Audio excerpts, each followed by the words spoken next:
Welcome to the second Dog-Eared Dialogues. I know we've been making promises out our booties and under-delivering on Dog-Eared Dialogues, but hey, we are happy you're here because we got a book for y'all, a book that we really enjoyed, and we are so excited to talk about it. But this one, of course, we want to do good due diligent work to it. So this is going to be a four-parter to align with the four parts of the novel. And Pat and I are going to be covering East of Eden. That's right. And if you start listening now on Audible, if you listen to this part one teaser, get you interested in it, and then start listening on Audible as these come out, you'll probably be on track to kind of... If you listen very consistently. Yeah, you got to cook through it. It's a long book. It's what? That gives you 25 hours or more? Yeah, but that gives you a month to listen to it. So, if you're doing... I guess you do an hour a day. It's no... don't get me wrong. It's no Rebel Yell of 36 hours of Stonewall Jackson. Yeah. It's no... Lonesome Dove, which I think Lonesome Dove was also 36 hours. It was long. It was a long one. But here at the Mick Pat show, we're dropping another Dog-Eared Dialogues for y'all. I hope you enjoy the banjo in the background, provided courtesy of Space Banjo. That is the artist. It's just acoustic banjo. So check him out. He just records all of his own stuff. Puts it up on Spotify to listen to. But yeah, Pat, let's kind of just again outline, Dog-Eared Dialogues for people since this is the second one. But the concept is like, this isn't like Brews and Reviews. This isn't where, we're giving a thumbs up or thumbs down on a book. If we're doing Dog-Eared Dialogues, it's because this book knocked our socks off. We both happened to listen to it close enough in proximity that we can do it justice by giving, a breakdown of why it's great in our opinions. And any other thoughts or comments from you regarding what Dog-Eared Dialogues is? Yeah, no, I think that it's a chance for us for me and you to get to revisit something we just really enjoyed and get to kind of have someone to talk to about it. And it's kind of a little book clubby. 100% a book club. Get together and talk about, what we thought about it, what we learned from it, all that stuff, hear other people's perspectives. And so, we hope that it can be something like that for you too, if you listen along with us, or, if you, after listening to this, go and read the books and take interest in them. And yeah, we're picking books that have had, they're impactful. They're not just something we, cheap, paperback novel type thing that we're just like read and done with the story or whatever. Something that has been, that deals with kind of the depths of man, is some of the things that we really like to see, of the depths of mankind and where we come from, why are we the way we are. And I think authors put that together in a really packaged way for us. And sometimes it's a long drawn out package. And you got to take the rest of your life to figure out what they were even talking about. But sometimes it just is clear. It's clear as water. Yep. Like when they say it, you see it. And I'll be honest, East of Eden, I think, is like, it's the idea we grew up as kids. It's written by John Steinbeck back in 1952. And I think for millennials and anyone younger than millennials, we got a stigma usually towards these books. Like, oh, this book is older than my mom. And long. You know what I mean? Yeah, and it's long, and it's about a time in life that's not relevant anymore or whatever, right? And like we just kind of wrote all these off in high school. And sometimes they're boring and hard to understand. I think Great Gatsby is a classic one, right? Excuse me, I know I was dunking on Great Gatsby last podcast when we were talking about East of Eden, that we really enjoyed reading it. But like Great Gatsby is one of those ones that's constant. I was like, the constant go-to is like, what does the green light across the lake mean? What does the eyes on the billboard mean? You know what I mean? And it's like, I'm not saying the author didn't have an allegory there. I'm just saying that ruined reading for me in high school, like just being beat over the head with metaphors from a book that was kind of boring. And there's nothing wrong if you enjoyed Great Gatsby. I accept that it is a good book. I just didn't like it. But I think East of Eden here, the reason you and I just are so, like, we got so much out of it and we enjoyed it is like, I really don't think there's a lot of veiled, hidden concepts or like the point. Like, I think Steinbeck really, like, you don't you're listening or reading along. You're like, let's see how he pulls this off. Like, you know what the play is going to be. You know, kind of, and you know it very much from the beginning of the book what the objective of the book is, what it's trying to tell. And so with that, like, you want to see if is it going to be convoluted, is it going to be kind of preachy. And I think Steinbeck makes it like the most humble, like, layman's tense of it, you know, like, and it's essentially, you know, this idea, this concept of, like, you know, the forever struggle throughout all of history of man to overcome evil, and man to overcome evil nature. And I think that's like easily something that could be preachy, but I loved it because Steinbeck, I felt like in East of Eden, he just gets to the point with it pretty clear, and you're delighted when he does. You're like, oh wow, that was an end zone. I feel like that was really good. Like he made that really clear. And we were kind of dancing around this. I'm dancing around the descriptions just to give people an opportunity to turn the podcast off, just to be like, ugh, okay, it does sound like it's up my alley, so I don't want anything spoiled, right? So, but Pat, what about you? What are your kind of like, if you could contextualize it without spoiling anything, why'd you really enjoy it? Yeah, I think that I went into it. I really had no idea what it was about going into it. And then I ended up loving the setting of the book. I love old America, and I love the setting it's set in, and so it really is relatable to me. But at the same time, it's relatable in one way, but at the same time, it's a thing that I've never actually been all the way in. Like when I was born, the old guys in overalls were some of the guys who were born when, like, the middle of this book took place. Yeah. You know, like, but so, like, it's an age, an era that I didn't get to live in, but I've just barely kind of got to. It's a little mysterious. And see. So there's mystery there. So I feel like I know it, and at the same time I don't. So I want to go in that world more. And then also just these kind of classic, there's some classic archetypical characters in here that are timeless, that he brings into the story, and watching their stories unfold, while you can kind of, like you were saying, you can kind of know where things are headed, you still want to know where it unfolds to. And so I felt like I saw myself in a lot of these characters, or saw like a lot of traits of these characters and people who I know. And so it just felt like the essence of mankind was captured in this book. Oh yeah. Like, and I mean, I feel like the nostalgia of learning and listening is encapsulated. And like, by that, I mean like the memories you have of like your mother, your grandmother, your father, your grandfather, an uncle or an aunt, someone saying something, and it, you know, becomes a core memory. You know what I mean? And you still remember, like, in the car when they said it and how that was the first time you'd ever heard that, you know, and the wisdom or whatever you pulled from it, right? And I think it's just like, it's, this book called back on so many of those things for me, like so many like core moments of learning and growing up in life. And like you said, these characters are very relatable because we can really see a lot of ourselves, or our loved ones in them. And sometimes it's sad. You know, because this whole book is definitely going to show like unfortunate sides of people. But without being around the bush any further, let's do like a little introduction here.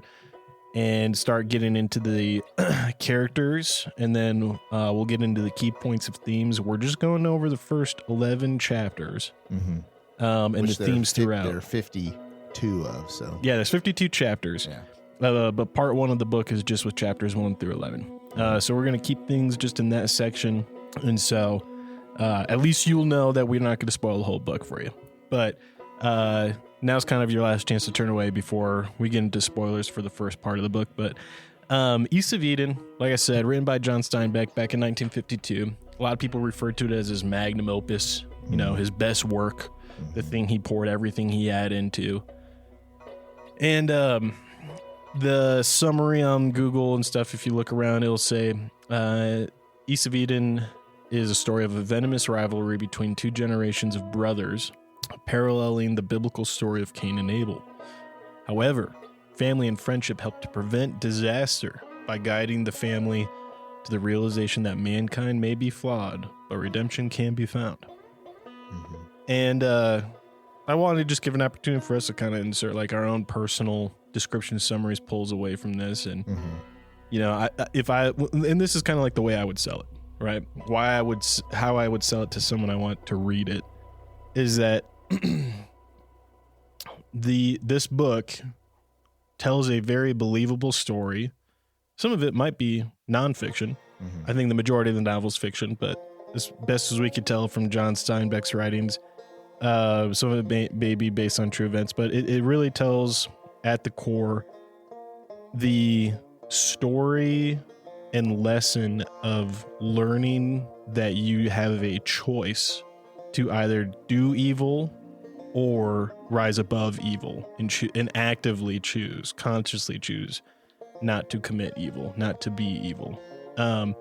And in doing so is the realization that you can be good and you can be like, not just decent, not passable, but like you can be genuinely good.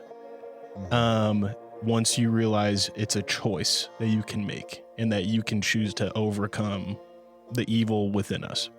And I know that sounds philosophical. A lot of the book is like dialogue of like talking and philosophizing, but I really do believe like that's not news, right? That's something I knew of the Bible, right? Like that's like a lesson of the Bible, but this tells it in a very well drawn out context spanning across generations, where like it really sticks with home of like essentially just lessons that you can go over through in your mind day in and day out and be like, am I gonna choose? Am I gonna choose to overcome that? Am I gonna choose to conquer the evil, to govern the evil, or am I gonna let it govern me? So that's how I would sell it to an audience. But what about you? Yeah, I think that I would just say, you know, it's a epic tale in a way, like the way it's kind of set up as it follows multiple generations. And it's an epic tale set in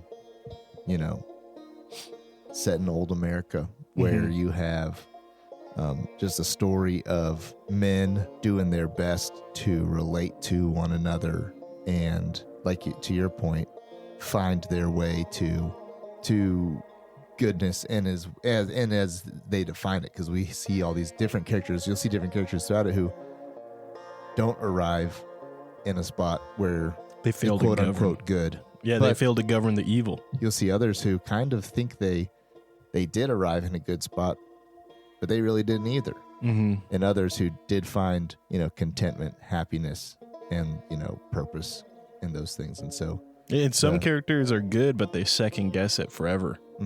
Like they never realize they're good. Right. Because I think, and this is a quote in the book, but like once you realize you don't need to be perfect, you can truly start to be good. And it's like some people get so wrapped up in being perfect that they don't realize that they're good people. And being wrapped up in perfectionism can steer you wrong. Yeah. You know what I mean? And steer you from and keep you from being good.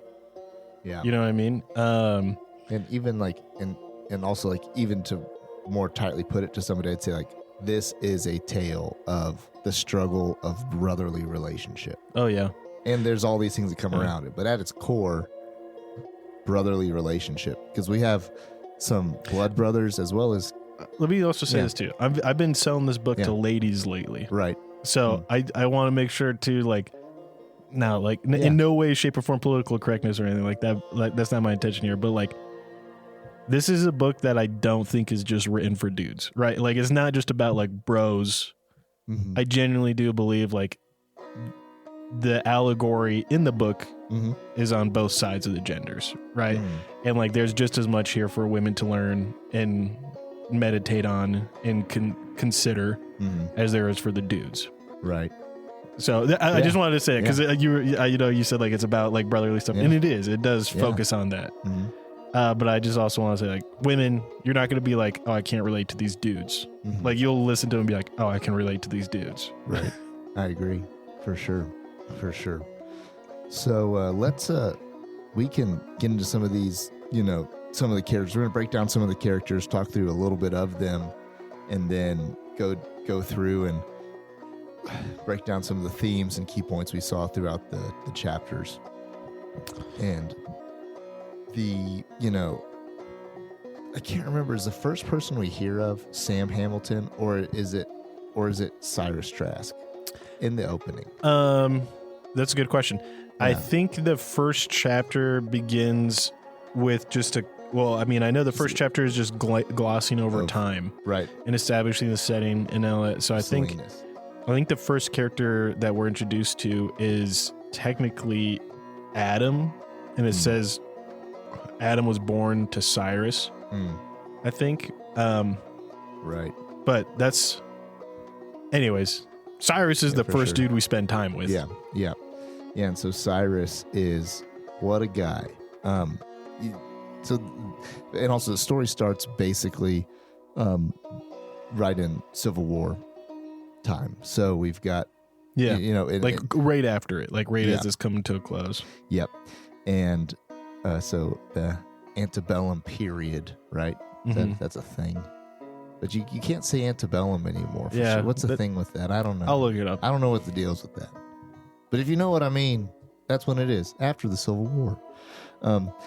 But Cyrus Trask he's a veteran, and I'm not going to take away from any veterans out there, but I kind of put his veteran status in quotation marks, because of what he goes and does with it afterwards. He does end up a leg down. He ends up... Yeah, man, he lost a leg in the war. Chopped at the knee.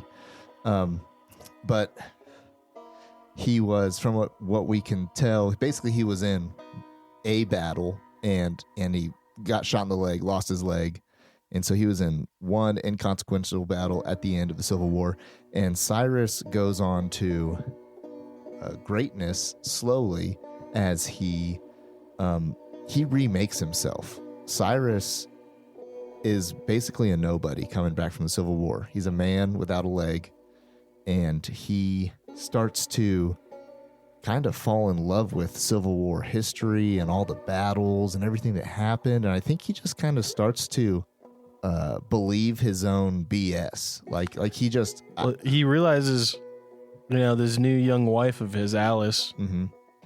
will just believe it, like no questioning. Right. And no one's questioning it because, good God, you going to be the man to question a man missing a leg? Right, but what I'm saying is, so I don't even think he set out to like start being like, I'm going to. I don't think lie the lies about everything. No, at first it was a little bit of exaggeration. It says so. I remember it's like he's just first a little bit of exaggeration. Yeah, so basically he'd say like something along the lines of, when I lost my leg, in that battle. And the next time he tells a story, it's like, when I was charging forward, leading the flag in that battle when I lost my leg. And next thing you know, it's when I was in Gettysburg. Yeah.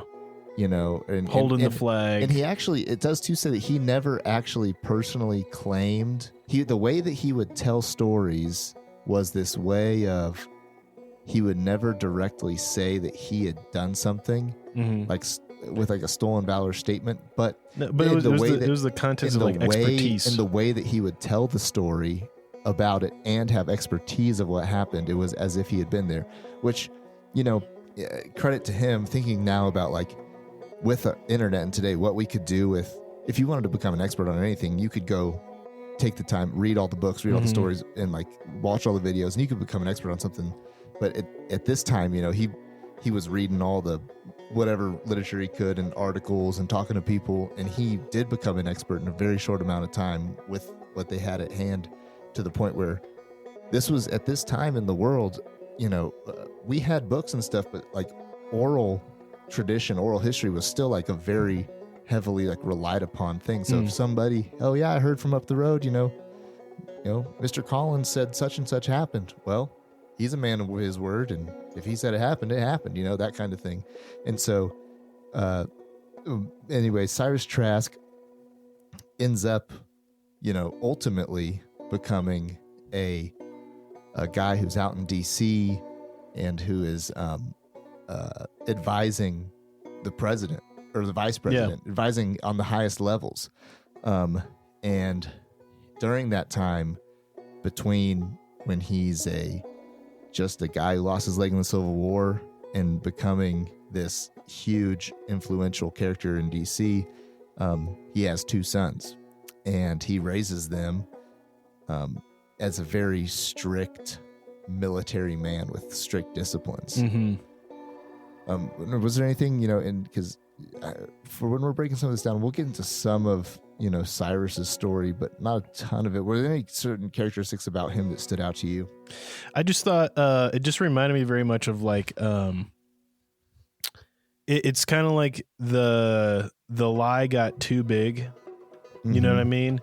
And it's that embodiment of like, I think we all knew this guy.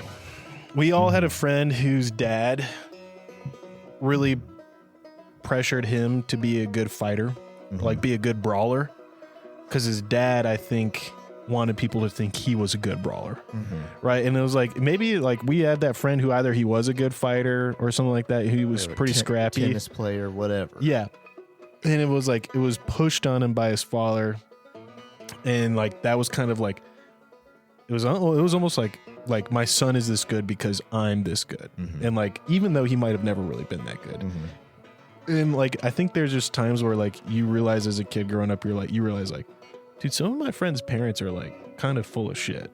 You know what I mean? Right. like as a kid, I thought like, oh, Mr. So-and-so or Mrs. So-and-so clearly know what they're talking about or whatever. But then you realize like, and I think you realize it too, because you're friends with those people and they're like, I think I'm a better, football player in high school than my dad ever was. Because but it's my dad's dream. It was his dream. So now it was like, vicariously living through me. And it's clear that like, that's 100% what's going on here with Cyrus. Like Cyrus is drilling his boys to be the best soldiers that he never got the opportunity to really be, because he was just a nobody, injured in the war, sent back home. And like, now he's like, well, I gotta walk the walk, and my boys better look like the sons of a great military advisor. Right. Exactly. And regardless of if he'd lost his like leg or not, like he wasn't even interested in military stuff, as we could tell, until like even he wasn't even interested in being a soldier while he was a soldier. It was afterwards that he kind of had this looking back on it. And yeah, so this guy embodies just a charlatan too, also, someone who's just, a fraud. Yeah. In a lot of ways. And so, but something that does come out with him too is, he's not all bad. Like he does love his sons in his own ways, and he's a strict, gruff man, but he has some encounters with his sons that we'll get into later of like the way that he loves his sons in his own way. And so he had 2 sons, one with one lady and one with another lady.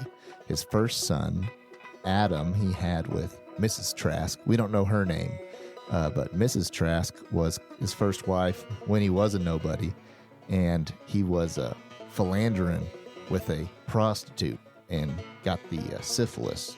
Then he gave it to his wife. Then his wife found out about, she was a super like pious lady. In the embarrassment. In the embarrassment, she went out and drowned herself. Yeah. In a puddle. There was not a lot of water in there. Like right after her baby being born. Like, yeah. So, Adam was born, couldn't even remember what his mom looked like before she drowned herself. So it's a, what a way to come into the world for Adam as a So anyways, he is Adam is the, and when we first see him and as we learn about him, he's motherless in so many ways, even though he doesn't really know that he's motherless.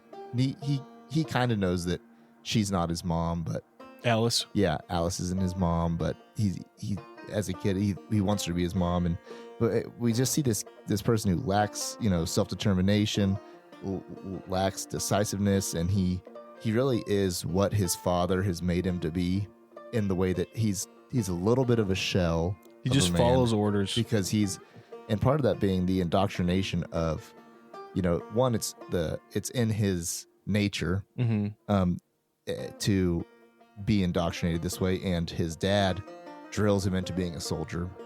He doesn't really want to be a soldier, but that's what he just naturally will become, because he doesn't have the the drive to stand up and say no, right? And then we have the flip side to him, which is his brother Charles. Charles was his father Cyrus, but the mother Alice Trask, who was a young lady at this time comparatively to the dad, and she was just kind of a silent, passive lady in the book as I remember her. I think it says something along the lines of like, what Cyrus demanded most was just an obedient wife who spoke when spoken to, and otherwise was seen but not heard. And like she just like, as far as we know, Alice was like totally fine with that. Like there's no idea that Alice had any more ambition as a wife, or a mother. Right. Like that's kind of all she wanted. Yeah. Yeah, and she's a pretty, minor character in the book herself, but, the way she plays into the, Adam's and Charles's story is, more important. And she's, I think that for Alice too, like, it's important too, the way that you said before, that she was also just someone who just listened to whatever Cyrus said about his past, she took as fact. Whether she believed it to be fact or not, she's like, that's fact. Okay, like that, it's fine. And I don't even care if it's true or not, but that's just where I'm at. And we've met kind of passive people like that. It's just kind of like, they just hang on to every word that someone says, and like they're not really someone who thinks for themselves. They're not someone who has a lot of deductive logic. For sure. Also, folks, we're assuming that you've read the book if you're listening to this, so just know that in context when we're discussing the characters. Smoke break. Smoke break. Hey, Ken, it's Mick, and I've got something important to talk about. We all hope we never find ourselves in a self-defense situation, but life's unpredictable. Enter the National Self-Protection Plan from Attorneys on Retainer, an actual credible law firm you can put on retainer for your self-defense needs. For just $35 a month, you get national coverage in all 50 states for criminal and civil legal representation in self-defense situations, complete with a 24/7, 365 toll-free emergency line. That's real legal support when you need it most. What's in the package? Bail bonds, scene cleanup, firearm replacement, even mental health counseling. Plus, 0 fees for a laundry list of defense-related costs like expert witnesses. So support the show and get yourself some peace of mind. Click the link in our show notes or visit our sponsors page to sign up for the National Self-Protection Plan from Attorneys on Retainer. Hey folks, Pat here. If you're like Mick and I, you're a fan of classic tales like Lonesome Dove, Blood Meridian, The Three-Body Problem, and Steinbeck's East of Eden. With Audible, you can dive into these epic stories anytime, anywhere. Sign up for a free month, and your first audiobook is on the house. To start your free trial and support our show, click the link in the show notes or swing by the sponsors page on our website. Want an awesome website for your podcast? Check out Podpage. We use it for the Mick and Pat show, and it's a game changer. Set it up in minutes, no coding needed. Support the show by using our link to get started. Your podcast deserves a home as great as ours. Podpage, the one-stop solution.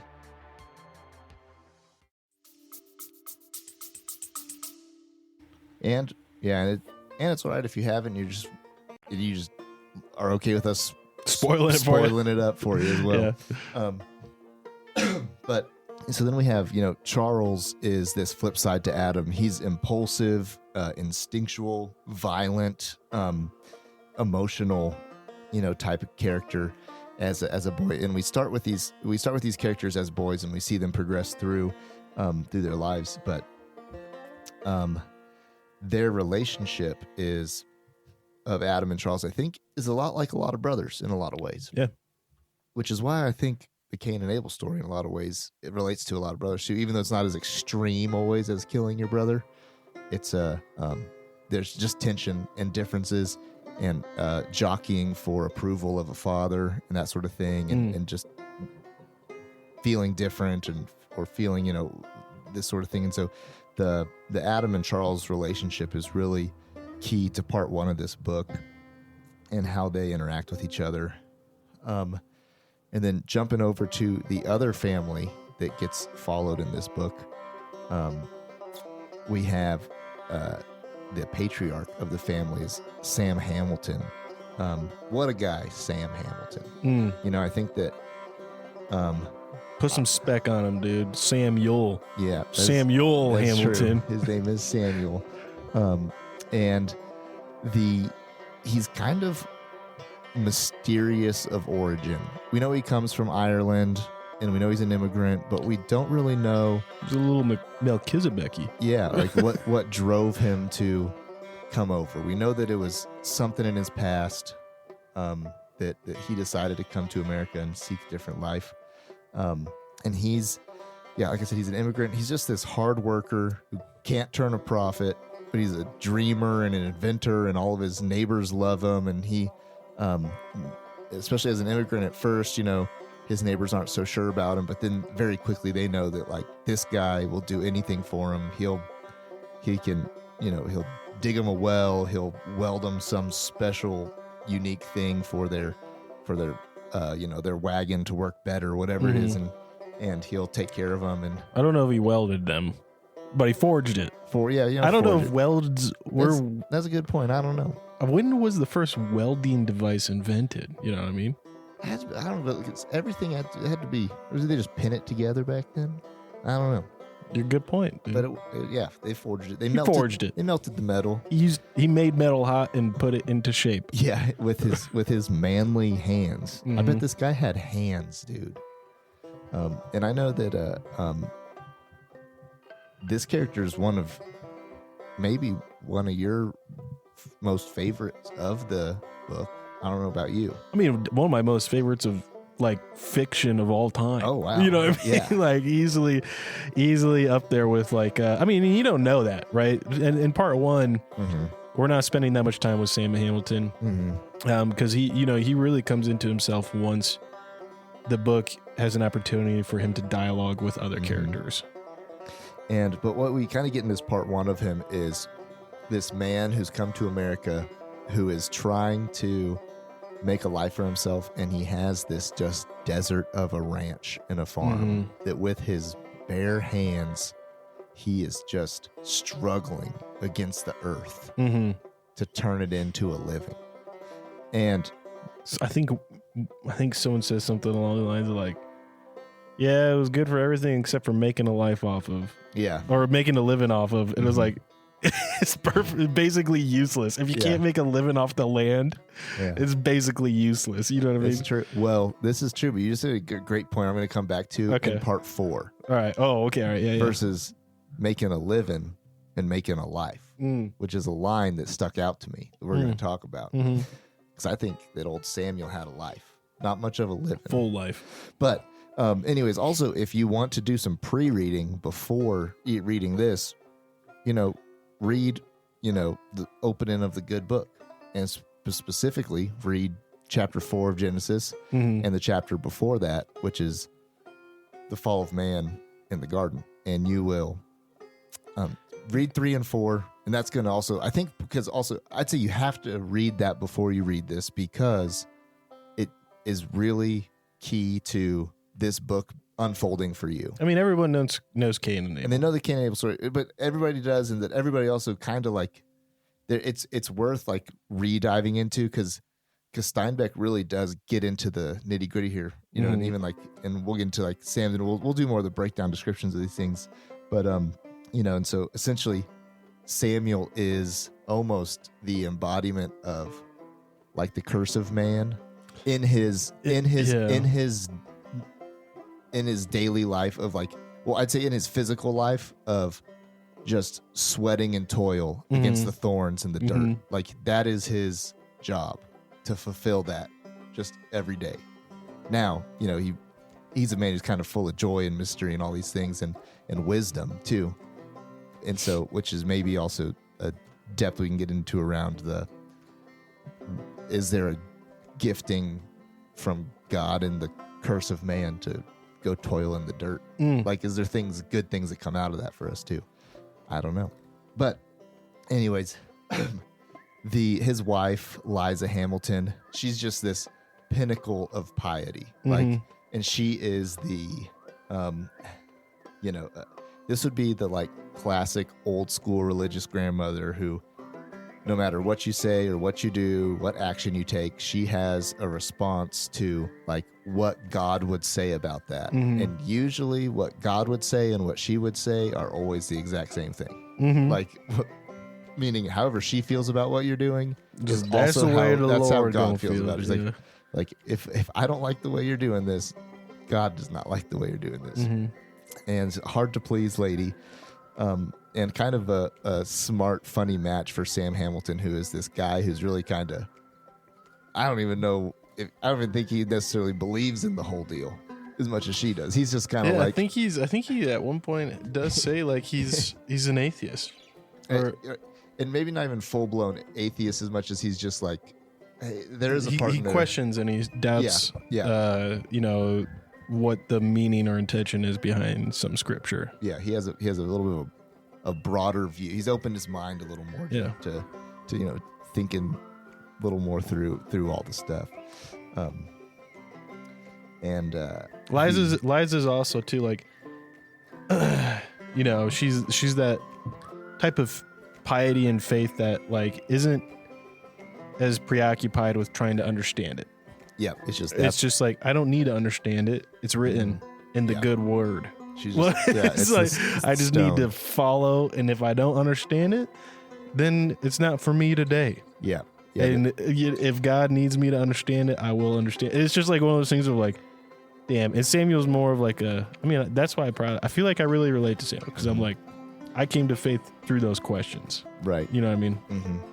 For sure. Yeah, she's just the written in the stone thing. No need for philosophizing or theorizing or wondering. There's no wonder. Wondering's probably a sin, to Liza. And there's the tribes of Samuel Hamilton. Yes, they pumped out the children, and as God intended. Yes, and so later in the book really gets into more of these kids as adults. It gets into more of their particulars, but George is his firstborn. We don't get a lot on him. Will is the entrepreneurial kid. Tom is the dreamer, just like his dad, as far as in an inventor sort of way. Joe is the lazy dreamer who just kind of found his way into not doing anything. It's hilarious. And Joe's the only one who Liza, the mom, lets off the hook because he's the baby boy of the family. Yep. She's like, he can't go out in the fields and work. He can't do that. All this stuff. But and then the daughters, you have Una, who we don't get a ton on, but her life and has an effect on Samuel's life. I think it says like she was also very like intellectual, like someone that Samuel had a lot of confiding in, like the first of his children that he could really bounce his philosophies and intellectualisms off of. Yeah. And then Lizzie, she got married, ran off to the city. She's done with this dirty ranch life. Desi was just the kind of the joy of the party. Really, just kind of like she's like that. I picture her as like the fat aunt. Which so it's like there's just like I had this Aunt Connie. She was a big lady. Big lady. but she laughed so much. But she laughed and everybody laughed with her. Everybody laughed. She was just a joy to be around, and her laugh was contagious. And like, I know what Connie looks like right now. yeah, I know, I know, right? It's just like, hey, and like she was a fun like life of the party type, and like just like I think of her. Somewhere I think of Desi, Olive, who is actually based off of John Steinbeck's mother, and it is Olive Hamilton was Steinbeck's mom, and Olive Steinbeck. Yep, and also Sam Hamilton was Steinbeck's grandfather. Who was that his real? Yeah, it was his real grandfather. Oh. And so there are some characters in here who he either closely based or loosely based off of his family on this Hamilton side. Yeah. Olive she's a little bit of just a little mini Liza, though. You know what I mean? Like she kind of just becomes Liza Jr. She really does. And then there is Molly. And I don't even know that I remember much of like anything from the stories of Molly. She comes visits. Yeah, I mean she's just the youngest daughter who that's it. She moved to apartment in San Francisco. Yeah. That's what we, that's kind of the thing about her. So, but the Hamiltons had a whole mess of kids, and we get more into their stories as the story goes on. And we'll kind of get into more of each of these characters as we break down some of these, key points and themes throughout the book and throughout these chapters in part 1. Oh, I think you're missing one there, bud. I think you're missing perhaps the most pivotal one. Oh yeah, that one got gotta fix that in the notes there. Okay, now it's over there. Yeah, oh my goodness. I didn't even want to think about her. I wish I never met the woman, quite frankly. Kathy Ames, the really our overarching antagonist. Depending on how you swing here, but just a overarching antagonist of the story. And she is, she's this heartless, manipulative, no empathy person, no sympathy, but can fake it. Yeah, can certainly fake it. And she's a true psychopath in like the way that she.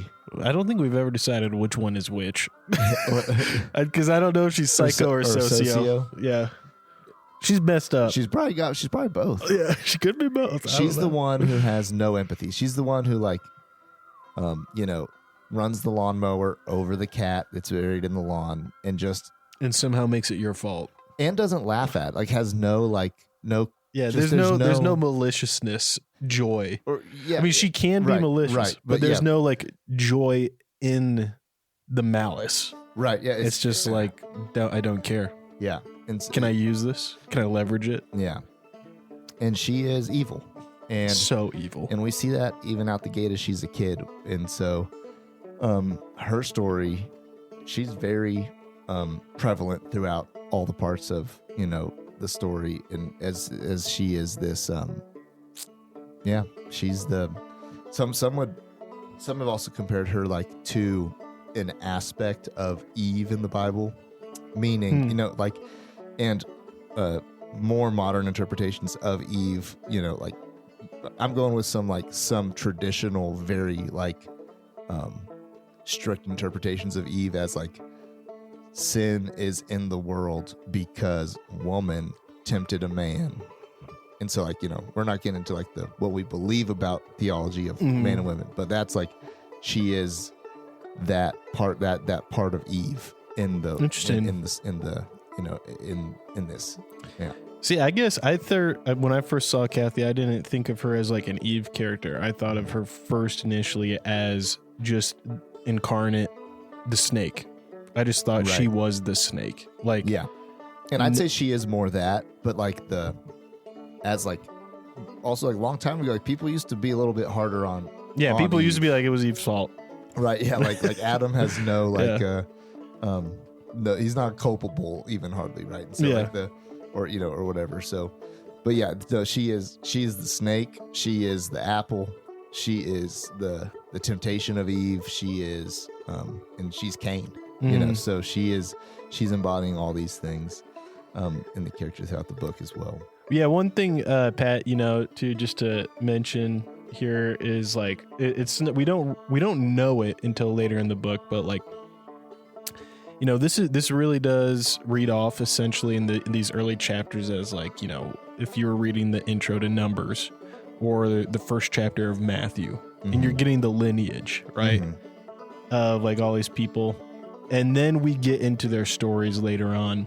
But it's good to know the lineage, and it's kind of why we want to talk about it here in the character corner too, because like you wouldn't know just from like this quick overview of them, but like, you know, Kathy kind of is like going through time at the same age as Adam and Charles, but all of the Hamilton kiddos were definitely probably younger than either of them, Kathy or Adam and Charles, right? And so it's kind of like we'll see as the story goes on, but this is just to set up like the characters and like give you this idea of like a very grand tale, right? You know, and that's like the first thing is like I was so confused in the first few chapters. I'm sure some people can relate to that of just like, wait, who are we with now? Yeah, what's that guy about? I remember like I didn't ever like know. I had to listen to the chapters about Olive and Sam Hamilton over a couple times before you even get to like a chapter where Sam Hamilton has dialogue. Right. You know what I mean? Just to try to keep track of like, okay, what's the context for this people? What's the context? For sure. And because there's like 5 to 7 like key or main characters also that aren't even in this. You know? And there's even more characters than that, but like there's like, you know, there's big time characters and bigger time characters yet to come. Or haven't even come on the scene yet in part 1. So this list isn't quite exhaustive, right? Well, before we hop into essentially just the themes in these early chapters and our thoughts on them, and dialoguing over that, any other comments or thoughts about the characters at all? Like, you know, anyone like in these early chapters that you just particularly really enjoyed, like the chapters following along with them, or like really engaged you? Yeah, I think that, you know, I'm trying to think in these early chapters, because it's funny going back for how long this book was. Like, this could have been like 4 books almost in a way, or like, you know, and so like the character of Cyrus was really interesting to me in that I want to make sure I don't become that guy in whatever area it is in life. You for know, real. Like a fake expert in something, and or, you know, like something I'm not, and someone who like pushes things upon my children, like that, you know, is my own vision for them, and realizing like living a whole life pursuing my own thing with not even really knowing my kids, or without even really like them knowing what they want in their life. Like, so like that was like a lesson to me of like, it stood out character to me of like it for Cyrus's story. Especially since, you know, you got 2 boys. I do. I have 2 sons, and so I was really like, you're probably like, damn, I hope I'm not forcing my boys to be something they don't want to be. For sure. And then obviously like then, you know, the key thing here was being like the conversations and the story that happens around Adam and Charles, you know, as boys is just, you know, it was a gripping tale, you know, that was a something I really latched onto, as well as having 2 sons, being like, there's parts of this like I do not want that for my sons, and there's like encounters these boys are having that I know my sons will have in a similar form or fashion that I hope they handle well. Do you think you can see right now in your boys already which one will be protecting the other, regardless of the age difference? This is I was trying to not like do too much like projecting of these characters on my sons, but at the same time, like I can see it. Like my boys are so different. Like one is like more serious and emotional, and the other one is like more funny and violent. He's like, he laughs everything off, and he'll just get in a fight real fast. And the other one's like kind of a little more thoughtful and serious and emotional. So it's just like, these things, like I was like, yeah. And that's where like I don't know how it'll all play out, but it's like you do like just project a little bit. You're just like little traits, little things, whatever, you know, and like, wonder about how this will be. And I hope this, you know, you just be careful to not be stressed out about things too. But I'm also like, what are the things I'm looking out for some of these things in my sons, like to be like, to steer them away from being like some of these kids have turned out, right? No kidding. Yeah. I think too, like, if I'm being honest, the character I enjoyed following the most was Kathy.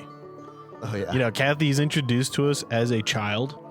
And like the opening line about Kathy is, you know, it just says like she was born not human. Like something is missing that all other humans have. It's absent in Kathy. And it's just like, rather than being like, here she is as a fully developed, manipulative, capable, powerful, cunning woman. It's like, how does that thing come to exist? And like, especially in a time and day, like, you know, back then where like, you know, most people just flip of a coin if they get TB or not, you know what I mean? Right. And so it's like one of those things like where I like, as it was going, you just realize how sinister she is. And like, there's just nothing redeemable about her as a child. And you're like, it's the Antichrist, bro. Smother it. Like, you know what I mean? Like it's so, it's weird because this book was written, you know, in 1950s, but it feels like it touches on all the real horror of like fearing a unpredictable, violent child, right? And the author doesn't.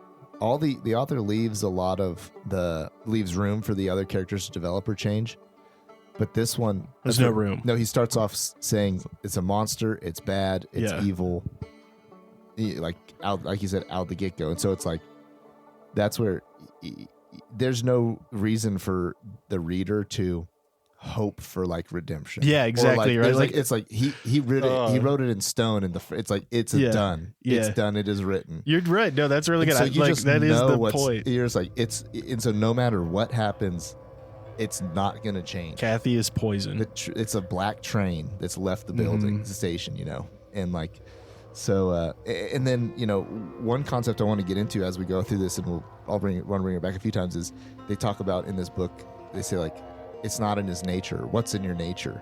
And something even like and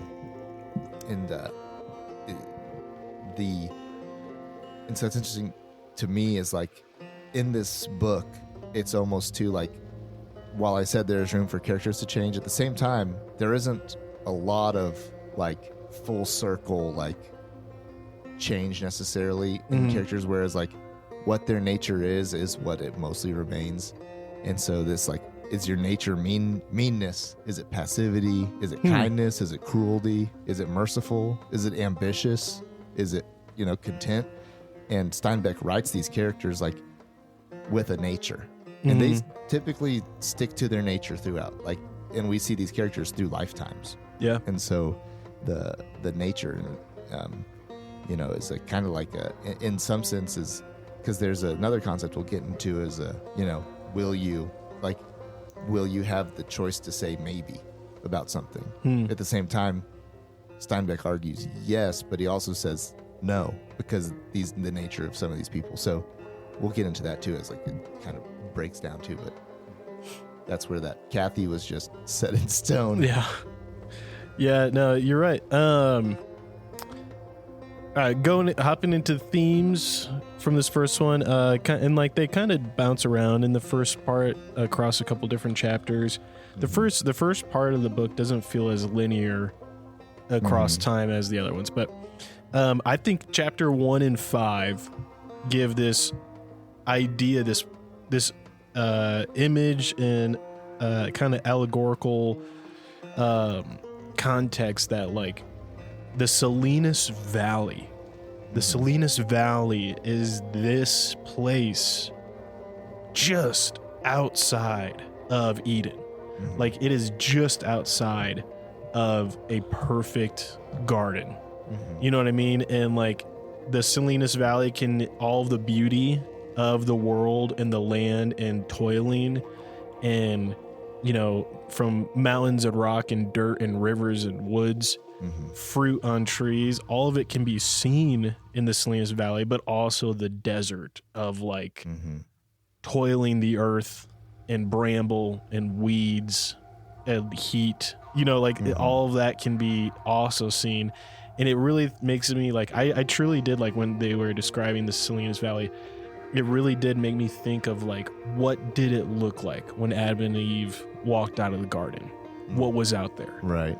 And I think it's the Salinas Valley. You know what I mean? Like that's the imagery it struck in my mind. And like I said earlier, like when you were talking about the long list of the children that the Hamiltons have, like it is like this idea in the chapters of like, here is, we read in the Bible, if you read the first chapter of Matthew, you're going to get a lineage of Jesus Christ. There's going to be a lot of names. And it's going to be just the names, not the stories about any of them. But if you go read other chapters in the Bible and other books of the Bible, you'll get the full story of David. You'll get the full story of a lot of these people who are in the lineage of Christ. And so it really does feel like chapters 1 and 5 are pretty much just like, here it is, and we'll get into their stories. But here's who you should know about. And like, this is the source and the point of it.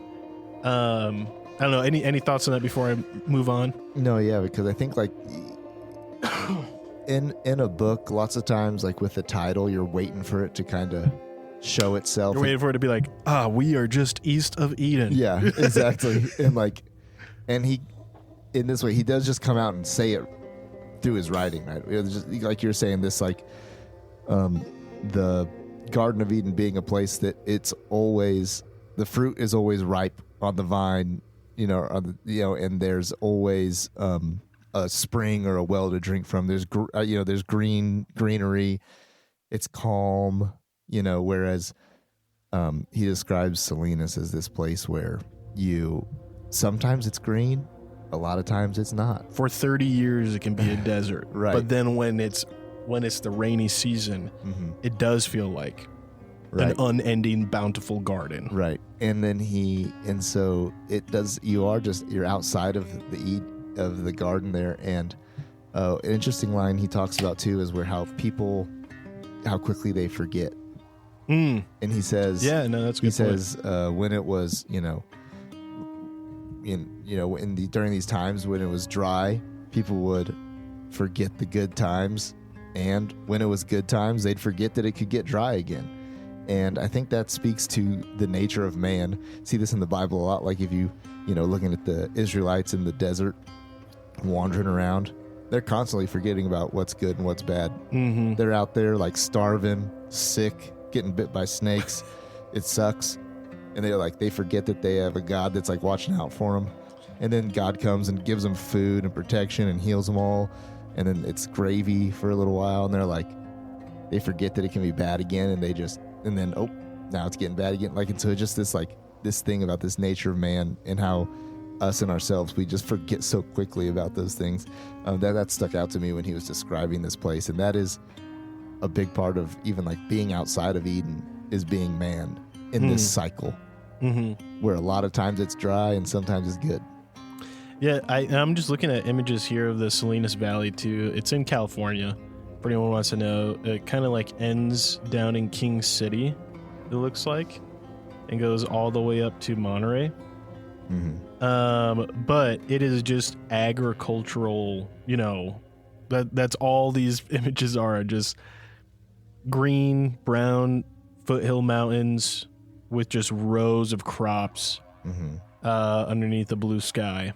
And it's a fertile valley full of fertile soil and water and rivers and creeks, and it looks as close to, in my mind, like you can think of like a Garden of Eden, like, and it kind of I think it does look similar to like Middle East like farms and like valleys that I've seen. And Mediterranean type and stuff too. Yeah, for sure. But so chapter 2, we start diving into Sam Hamilton and his lineage and all that. And I kind of think like in my mind, the way I see it, Sam Hamilton is postured as like the best man of his time. There's a verse in the Bible in Genesis that refers to Noah as good. Like he was not the best, but he was good in accordance to his day. And it's like this idea of like amongst all of the evil that was in the world during the time of Noah and all of the fallen man, Noah was considered good among them. He might not be considered good among our standards today, right? Or whatever like that. But like Noah was good and the best among the people he was living amongst.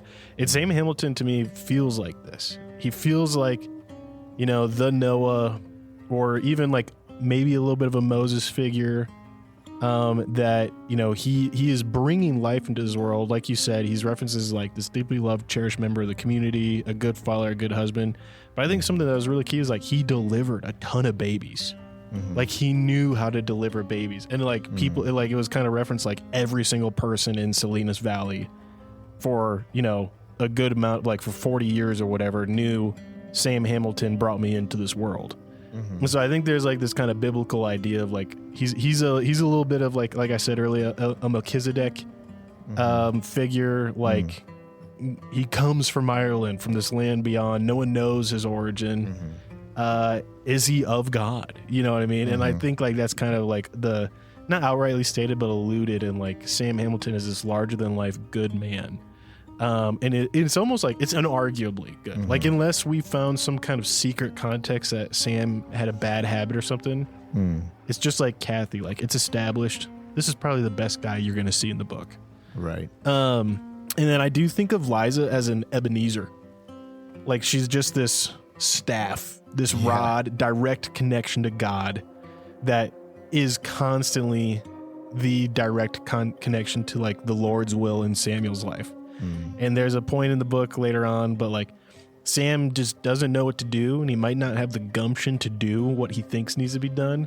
And Liza lets word of God come from her lips, where she turns and whips onto Samuel and tells him like, you will do this, or you will not come home.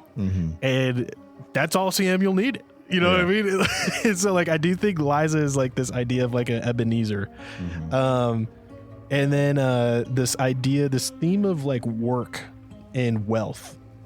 And, you know, as the book goes on, there's a lot of discussion, but like what is very much established, like the Hamilton family's poor. And they work hard.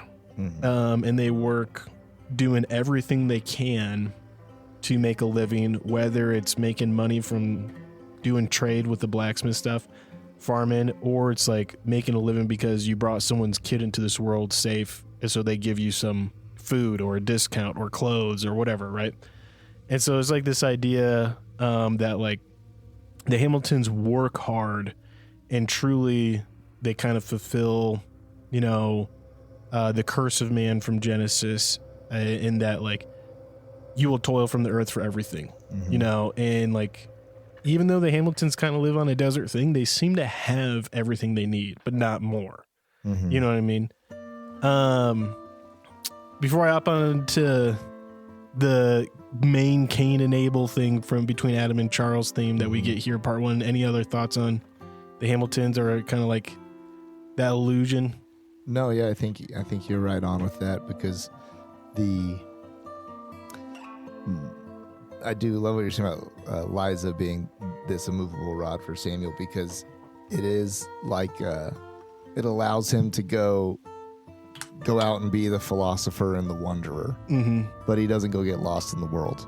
You know, but he can go, you know, he can go talk about it. He can go see what's around. Exactly. You can go check it out. And so, and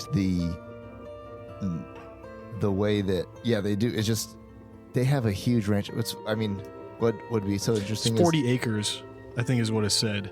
The Hamilton Ranch. I think it was 4,000. Was it 4,000? This was old school ranch. It was like, I mean, it was like so it'd be hilarious to see what the value of no kidding, the Hamilton Ranch would be today in Salinas, including all California. the assets built on it. Oh yeah, it'd be insane, truly insane. But yeah, he was destined to just toil with his hands, but good things came from it. And as we get to know him more, we see the value that he brings to those around him. Because I think, he was, like you said, he was such a community staple for everybody. Yeah. All right, going on to Adam and Charles. So I think the biggest thing, the whole book, of course, right, it says it in the description, but like there are multiple Cain and Abels in this book, and they're not going to have as clear of names as like A and C. But our first, some do. Yeah. And our first like very clearly stated one is Adam and Charles. We see that Adam pretty much right from the get-go, before we learn anything about Adam's character, he's actually like, and I felt my heart kind of feeling this way towards him while I was listening to the dialogue. It's like, he's got every reason to be kind of jaded because he's probably going to grow up in a home where he's not his dad's favorite. His dad, Cyrus, gives him whiskey on a rag to shut him up as a baby. Oh, yeah. It's like clear Cyrus wants nothing to do with Adam in the beginning. At the mother's funeral. Yeah. Yeah. Adam, the mom in the home is not his mother, and she knows it and he knows it. And Charles is clearly more athletic. It's his younger brother, more athletic, more decisive, more successful in following like the instructions of his father to be more soldier-like and things like that. And so we have like immediately like this idea that I think like I thought it was going to flip him, Adam was going to be the more jaded one, resentful one, but it's not. Adam is like you said, he's kind of like this, he's a little bit of wet bread, dude.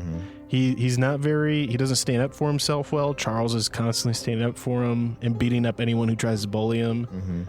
And Adam just is okay. He's very okay with not being in the limelight.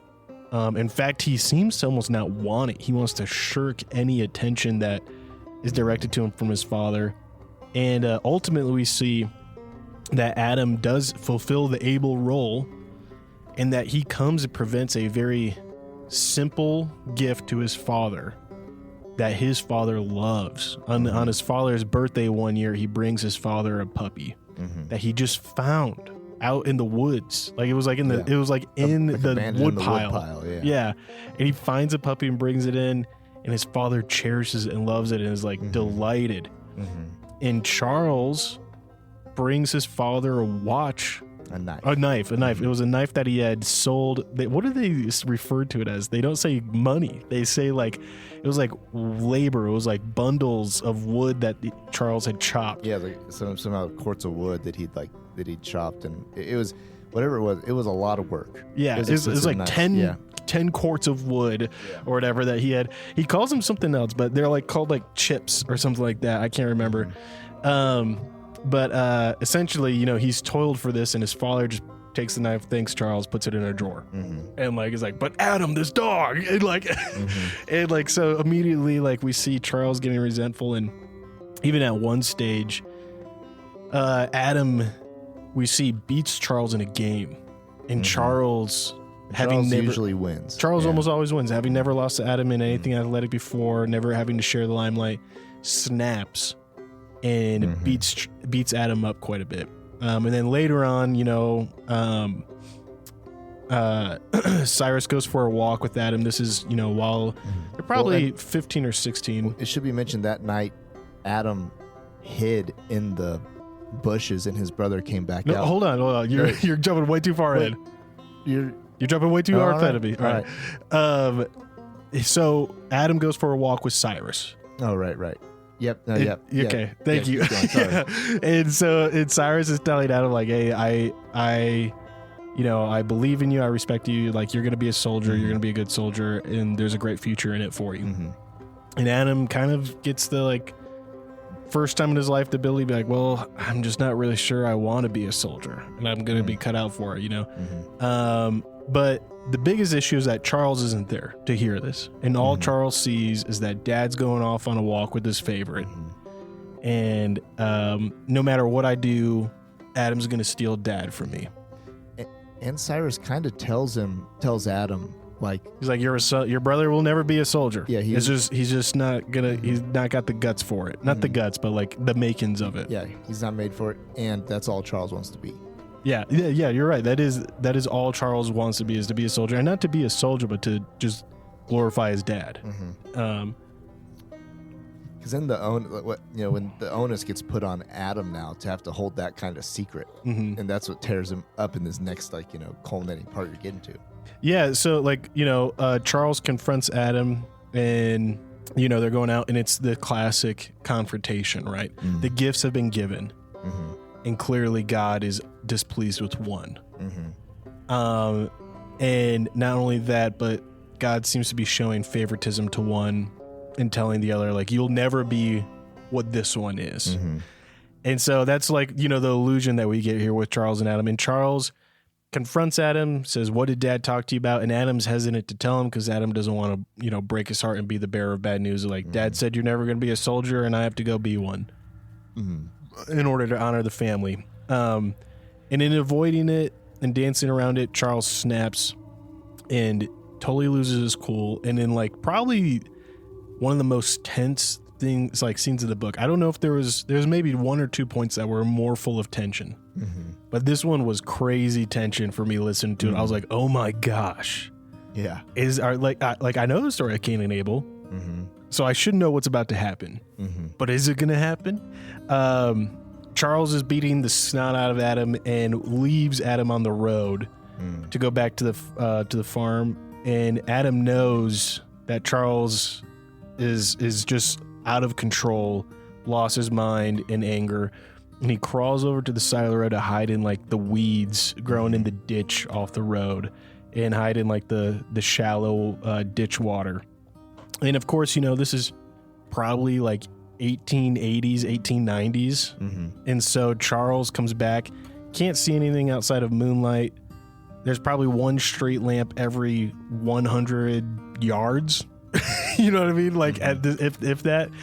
And so Charles lights a matchbook, and all Adam sees is through the silhouettes of the cattails and the weeds in the ditch. While he's holding his breath, all he can see is just the flickering of that one lone match, and Charles having to relight one every few minutes out of the box. And he sees that Charles has got a hatchet up to his head, searching for Adam in the dark. And he ends up wandering down the road far, and Adam, returns home and tells, he doesn't really actually have to tell his father anything, I think. And his father just grabs a shotgun to go find, and he tells Alice, his wife, he says, I'm going to kill him, because he believes that Charles just ruined his opportunity to be glorified by his sons. And that son, he knows, just try to kill his other son. I don't even think it's I don't think he's trying to. I don't think it's vengeance because Charles almost killed Adam per se. It's not like I have to kill Charles because he almost killed Adam. It's I have to kill this one before he takes away the one that could bring me glory. That the one that could be the payoff for all I've worked for. Yeah. I think that's really what it is I won't let all I've worked for get lost. It's not about protecting the son.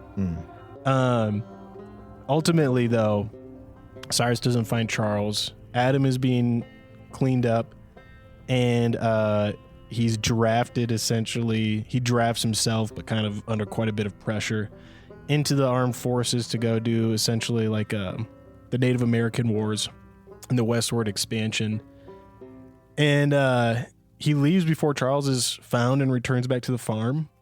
And we kind of, have this culmination, I will say, of of events occurring, and we get our time jump again. But we see that in this chapter, after Adam leaves, Cyrus also leaves. I don't remember Alice dying, but Alice, then, I don't think she dies then when Cyrus leaves the DC. But Charles returns, and he's toiling the land.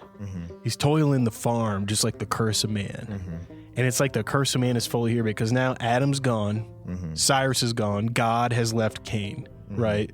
Cain just toils in the fields, and he sees the sickness of the one he loves, his mother, taking her away day by day.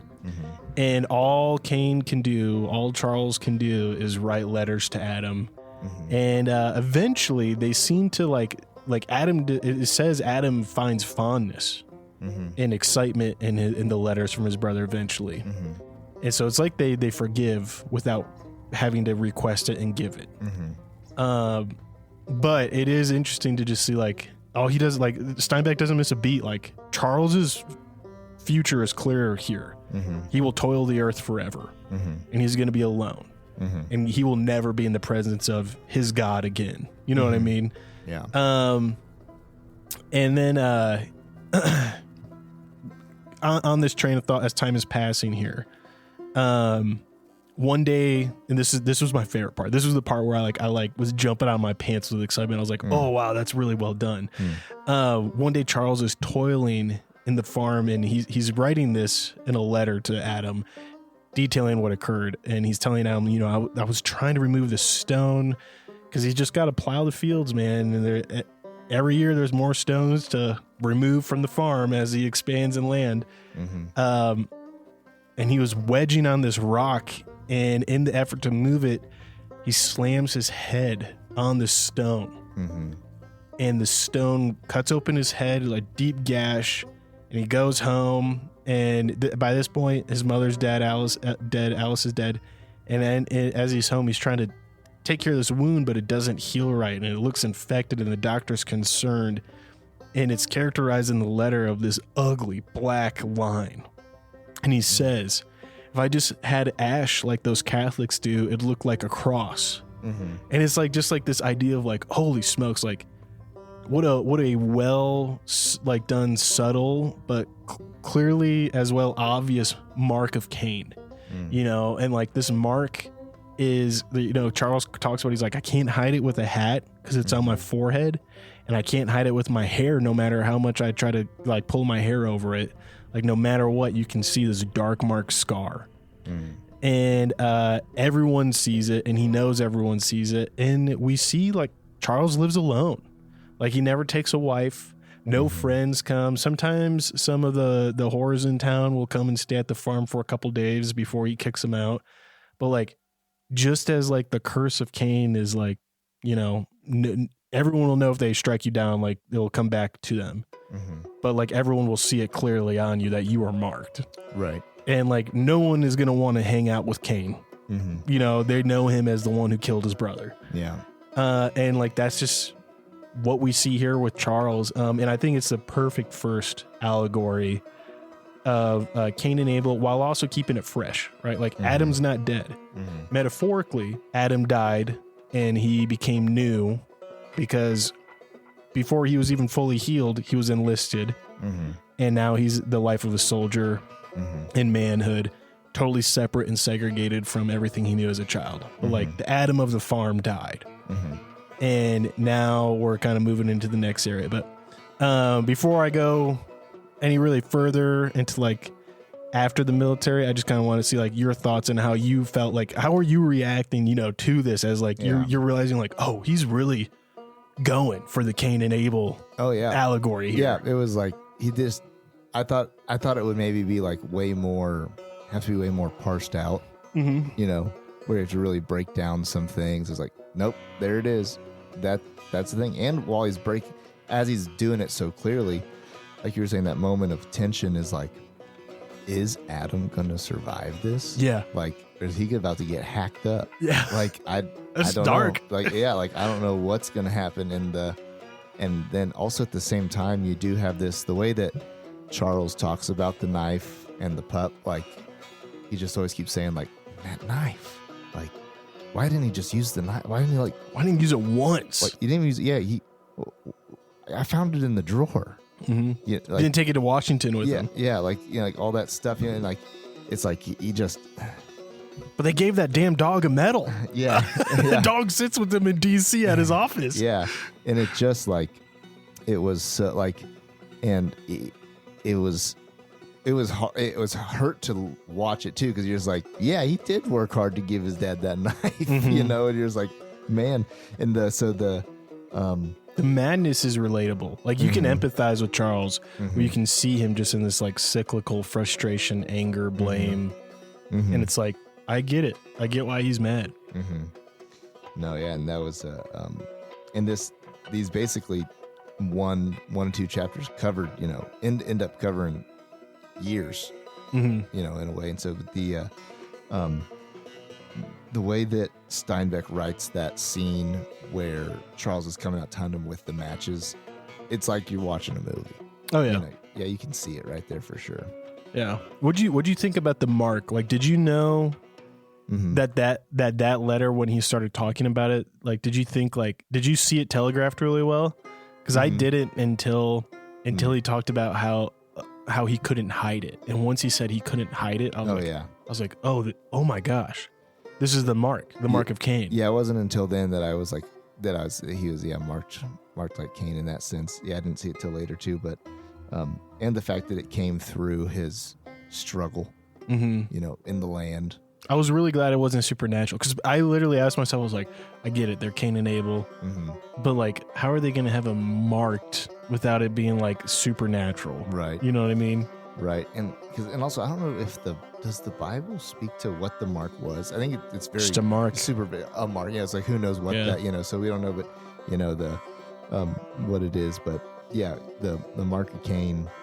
And we'll see that continue to show up as we move through the book. Yeah.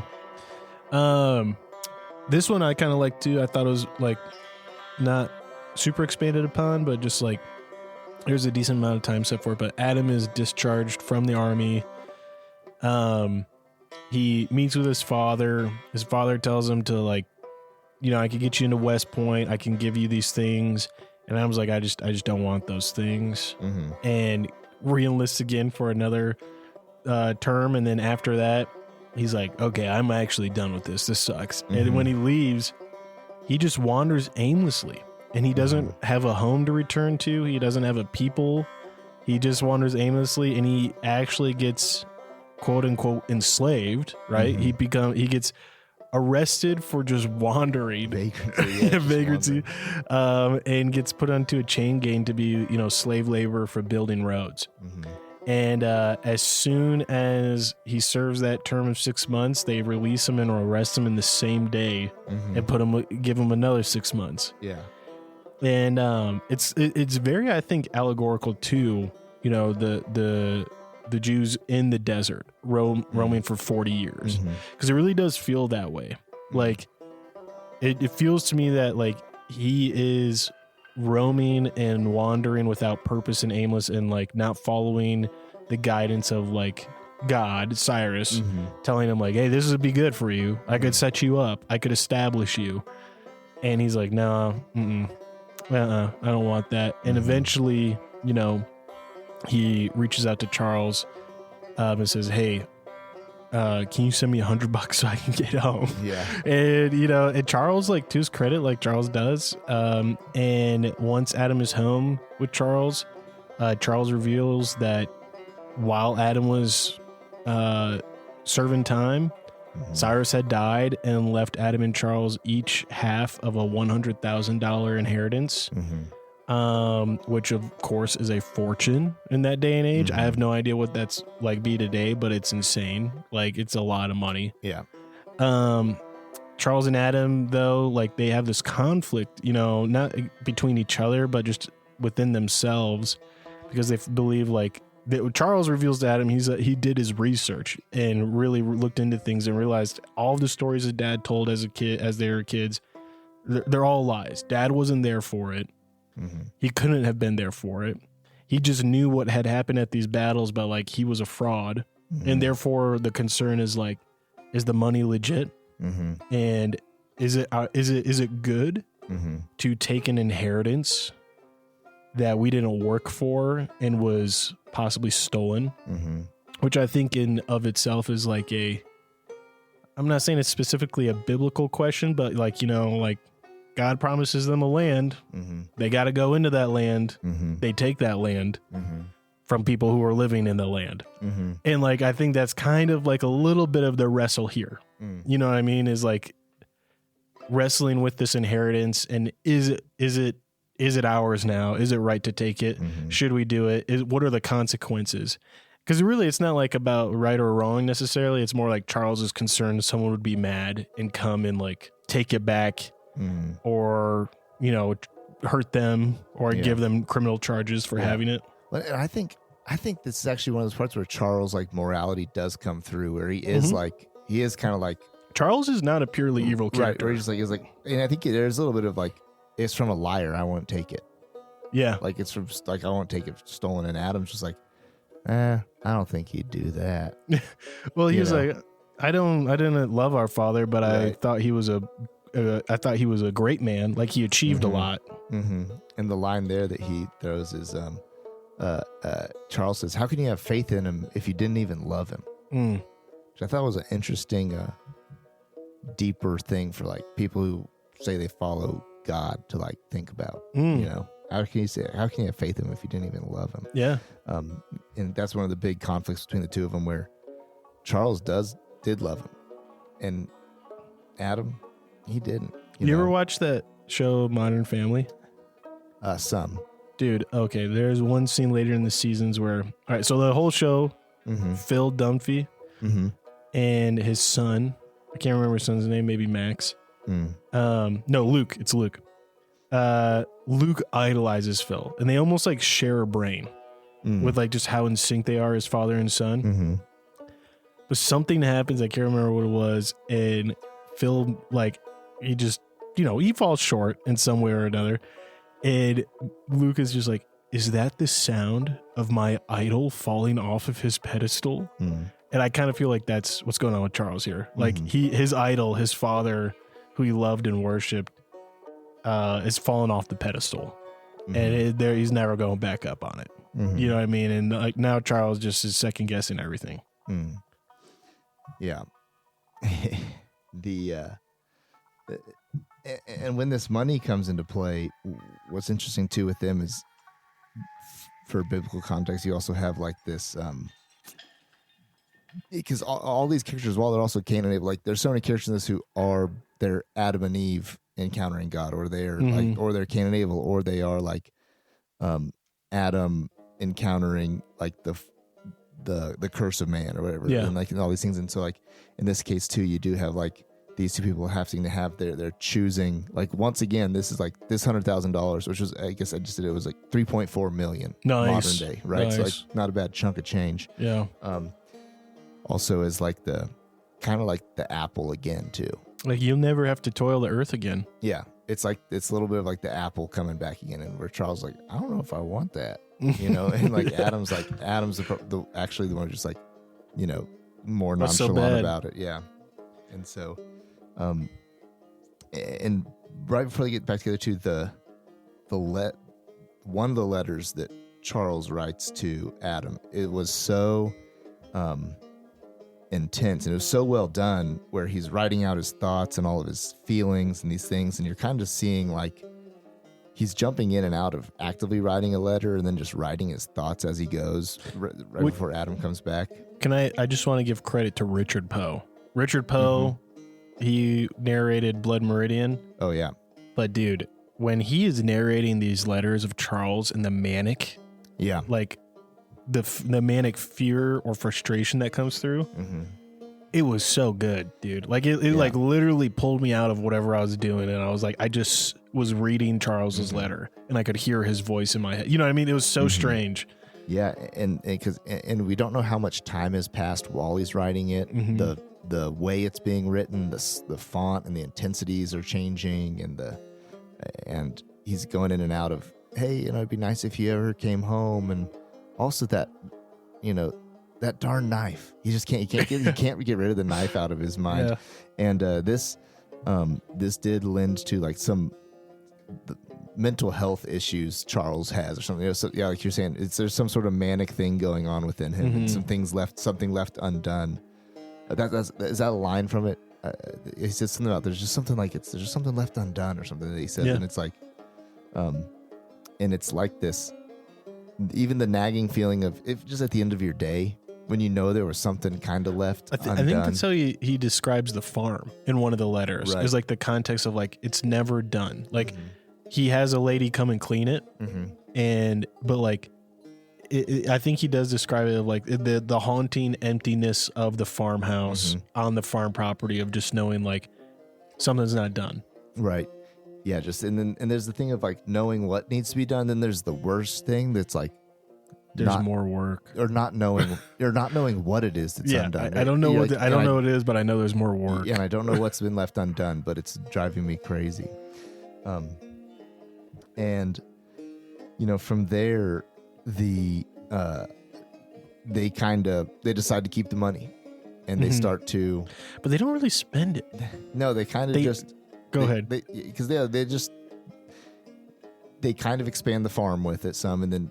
But they don't really like maybe use it to its full potential in the moment, and there's always a argument about what to do with it or how to use it, we should buy up that next neighbor's farm. Yeah. We should go travel. Yeah. Why would we travel? We have a farm here that needs running. Yeah. You could 3.4 mil modern. Bro. You could hire somebody to help out and have a farm. I'm just saying. But that's the thing I think is like, Cain's curse. Like, I think Charles is cursed. Like Charles cannot leave. Yeah. Charles's curse is that like, regardless of like it being a quote unquote real God from heaven curse on Charles it's a psychological, I can't leave. I can't leave, man. Yeah. That like, Father never told me I could go to be a soldier, and if I leave, who's gonna tend the soil, who's gonna tend the earth, and you just see that too, though, like the wanderingness. I think again of like you see of like the nation of Israel, the Jews, like it's just like Adam wanders away. He's not much help on the farm, and he goes for months at a time down to South America. Comes back when he's like burnt out. It just like Charles, we should spend the money on something.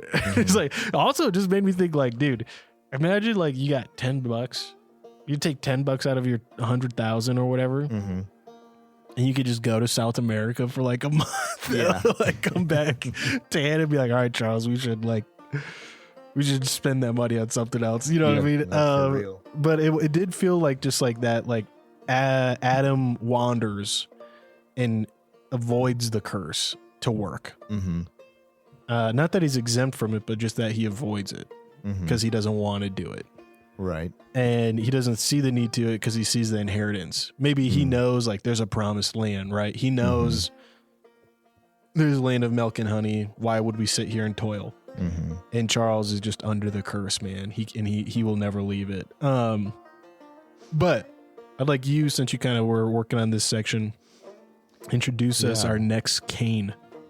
Yeah, so we already, we talked about her some, but this is the part of the book where we learn about Kathy Ames, and she's introduced, and literally chills, dude, when I think about Kathy. And it says some people were born monsters, and that she was one, and she really does embody greed, lust, and pride. If you're picking some of the 7 deadly sins out there, I think those are the 3 I'm labeling her with. Go the big ones. Greed, lust, and pride.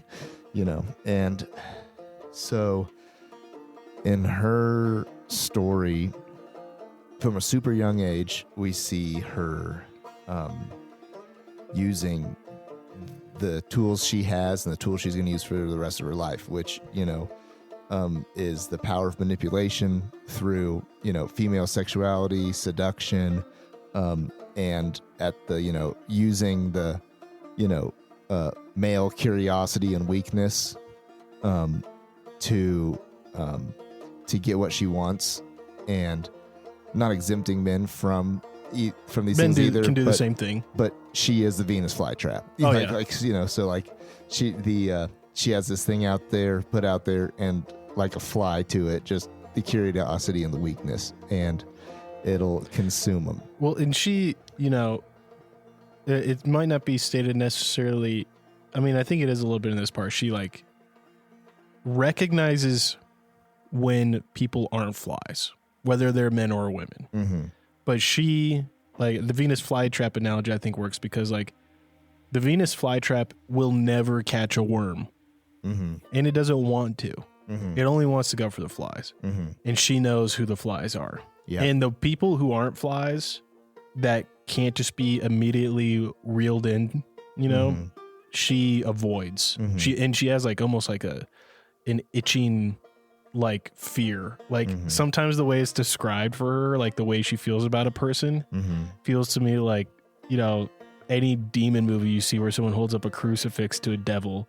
Like the way she like emotionally and physically reacts to people that she realizes aren't prey, but like are problems. Because they see through her. Yeah. They see through her pretty face. And then she's described as a beautiful, attractive person. And I saw Anya Taylor-Joy when they described her. They're like the blonde hair, the very petite figure, skinny, like the smaller upper bust area, but still voluptuous, like kind of like feminine health figure. Anya Taylor-Joy is she played Furiosa. She's in. Oh yeah, you know what I'm talking about. Yeah. And so like also like Anya Taylor-Joy, I think I've seen play some pretty evil psychotic characters. Oh yeah. So it's like one of those things of like I can really see her bringing Kathy to life on the big screen. And because she has the it thing that like whatever it is, like that people don't know why they're just like they are attracted to her and and stuff, but like and with using manipulation and specifically through like sexual acts in many cases, it's as a child. Yeah, as a child. Even as a child, there's stories of her doing it as a kid, and no one like. I think Steinbeck is being very transparent with her and her character. There is no one who did something to her. Right. This is no one else's fault. Right. Like there's no man or woman who abused her. And then now she knows these things and manipulates it. Like Kathy is just evil. And Kathy knows she has something, and that is her feminine charm that can, or her childlike charm, and that she can take advantage and manipulate people. And it's horrifying and repulsive at like the way she's described age-wise and the power that she sexually holds over some people. Yeah. Yeah. And it's all a transactional act. It's emotionless. It's just a means to an end to gain what she wants, which is typically, power or money. Or maybe even just entertainment. Right. Like I think the school teacher. Right. And I think it's just like, it's like this, like that's like power and control, I think she just wanted to see if she could get him to kill himself. Yeah. Cause like I don't think she gained anything from it. Right. Like it's not illicitly stated that her or this teacher had physical intimacy, but it's clear he was madly in love with her romantically. Yeah. And he hangs himself one day before he can confess to anything. Yeah, he shoots him. Shoots himself. Oh, he shoots himself? Yeah. Okay. I can't remember if he shot himself.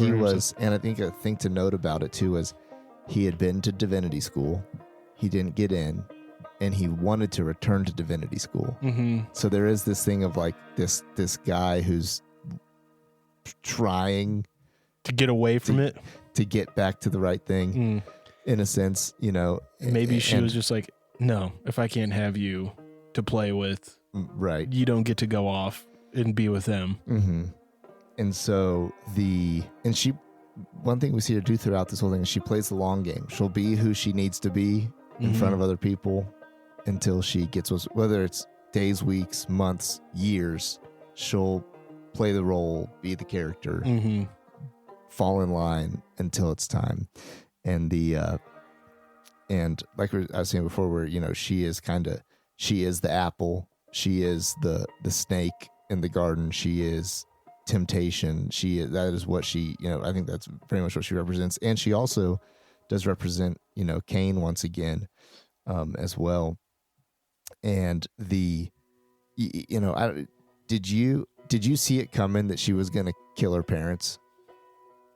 I thought she might because they hit her. Did both of them hit her, or did just her dad? I think her dad, like, she tried to run away, right? Yeah, and he gave her a spanking with a belt once. Yeah. Yeah. And he was like, I don't know that. I'm sorry. Like, you know what I mean? Like, neither her parents were very formidable, confident people. Right. And they weren't used to discipline. And so when they did that, and she just the next day was goody two shoes, best daughter of the year. Yeah. I was like, oh, dude, she's going to I don't know I think she might murder them. Yeah. She's going to do it, or she's going to make it look like they murdered her somehow. I'm not sure. When I saw whatever the scene was where she went and killed the chicken and took the blood, I was like, yeah. Uh-oh. Yeah. Something dark's about to happen. And she ends up, burning the house down and kind of staging her own death or abduction by leaving some like blood and clothes behind, and then she just runs off on her. People were like, a hobo came in and took her and burnt the house down. And I was like, when has that ever been the case? Yeah. No Oh yeah. I'm not seeing a lot of home intruder hobos, I'll be honest. No kidding. And she just goes off and heads off into a life of prostitution for a while. And that's what she's doing because she wants to learn more. Yeah. It's not about like she enjoys sex. I don't think she enjoys sex at all. No. I think it's just that she wants to learn more about the craft of manipulating and controlling via sex. And then she gets to this point where, she, minor character in the book, is her, like, basically her pimp, more or less, Mr. Edwards, and they run off together. And then I forget what culminates their fight. So he realizes, he like sees through her one night. Oh yeah. Because she gets drunk and she's no longer the sexy, seductive woman. Here's the thing is like Kathy's kryptonite is alcohol. Yeah. When she gets drunk, she her true self, her golem comes out. Yeah. Schmiegel's gone and the golem's coming out. She can't hide anything. And, he realizes it. He's scared. He goes home. And then he realizes, like, wait a second, like, I'm a pimp. Like, I have the means to control this and get the reins on this. And so he goes back and essentially beats her and tells her, like, here's the deal. You're no longer my personal lover. We're done. I loved you. I worshipped you. And you ruined that. So now I'm going to take you to one of the whorehouses and you'll work there until I move you to the next one and then the next one. Yeah. And that's what, culminates in their, like their final fight. Yeah. And then, and he beats her within an inch of her life. Oh yeah, dude. Like, I mean, he tried to kill It's brutal. Like I understand Kathy's evil and I know this is coming like literally 2,000 words after she just murdered her parents in cold blood. But dude, the way it describes him beating on her, I was like, damn, dude, that's tough. I don't delight in it. You know what I mean? And that's interesting, the way Steinbeck can write that and make you not delight in this clearly evil Satan incarnate Antichrist getting beaten. You know what I mean? And he intended to kill her. He just wasn't successful. And this is where she gains a mark of Cain as well. Yeah. Very clearly, like almost word from word in some like descriptions to Charles's mark.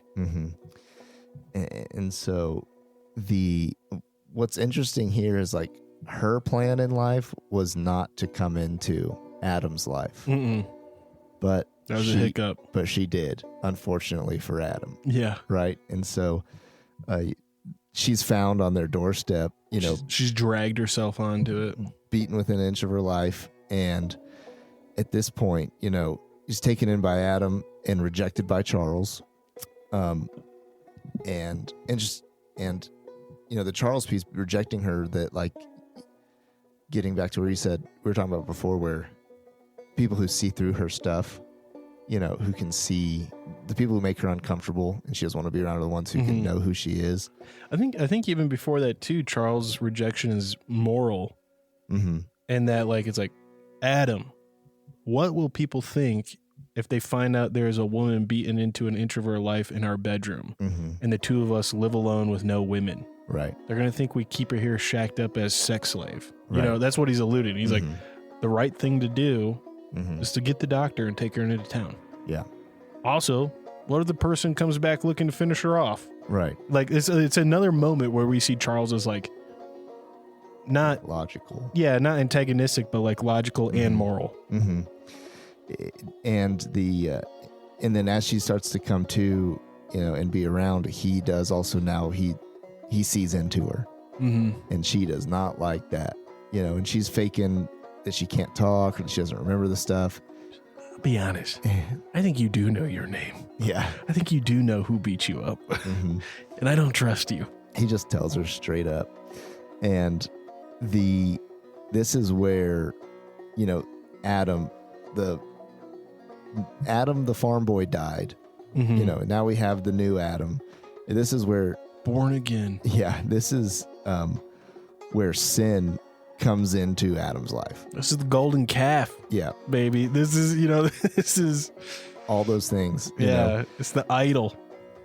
And he's so blinded and tempted and fully succumbs to her as the apple. Like, and because Steinbeck even talks about like how he really makes her into something she's not. Yeah. Like he just the concept of what she could be and what his life could be with her becomes all he wants, regardless of who she is, literally in front of him. Which I think is a great like analogy for sin in our life. It's like, yeah, man, like I can see it. I can see my life. I can see the Lamborghinis.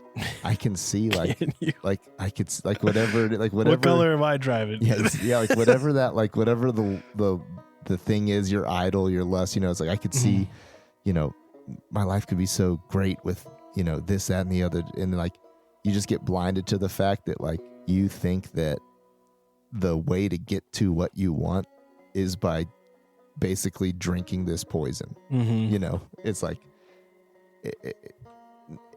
if I put a bottle in front of you that just said miracle elixir that will make everything go away, and then also on the back it just said fine print, it was like rat poison, do not drink, and you're just like, nah, this will do it, this is what I need.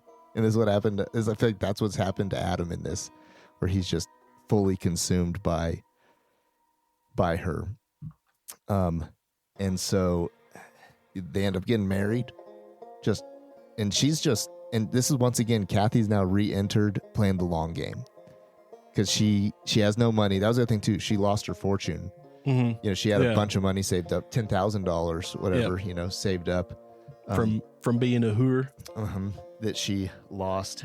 And now, like, you know, Adam is just a means to her now at this point. He is going to provide for her, protect for her, and get her where she needs to go. And so she just she just plays the character, plays the long game.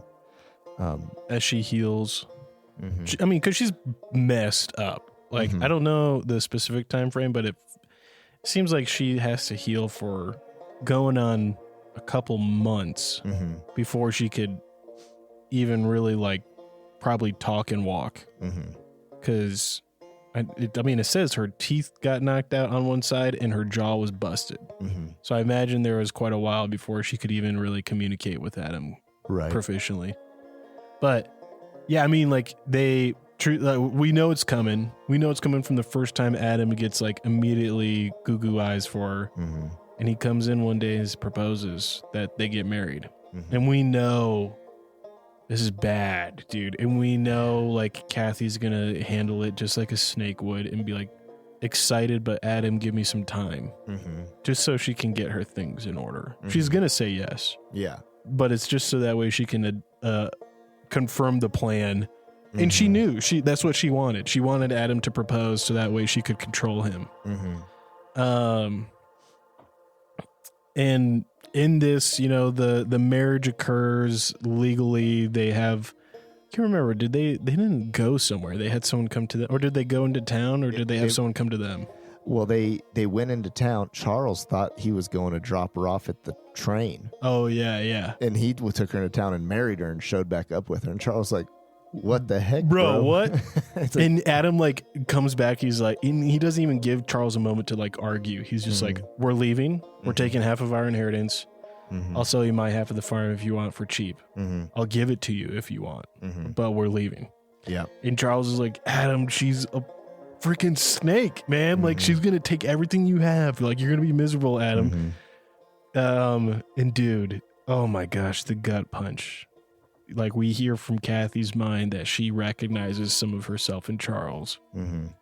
And she tells Adam, hey, I'm too beat up to consummate our marriage.